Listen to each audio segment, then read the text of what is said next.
Pas une journée sans que Jean-Pierre n'enfile son casque et ses lunettes. À 68 ans, ce retraité fait 4 heures de vélo par jour. Ça permet de rester jeune, de ne pas avoir un double ventre et un double menton, quoi, forcément. Les personnes nées à partir des années 60 peuvent espérer passer en moyenne 19 ans de leur retraite sans incapacité sévère, c'est-à-dire autonomes dans les tâches de la vie quotidienne.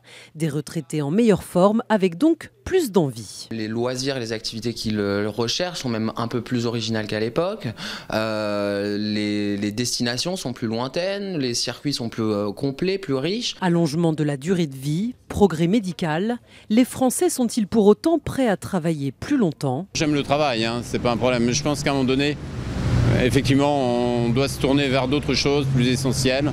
J'imagine que c'est une sorte de seconde vie dans laquelle il peut se passer plein de choses et je trouve ça chouette de ne pas être assigné forcément à un rythme salarié. Terminer le travail, oui, mais pas question d'être inutile. La grande majorité cherche à être toujours au cœur de la société et à agir à travers notamment les multiples activités de partage, d'engagement solidaire, social, dans la sphère proche, la famille, comme dans la sphère un petit peu plus éloignée. Les seniors de plus de 55 ans sont près de 20 millions en France. Ils représentent près d'un tiers de la population.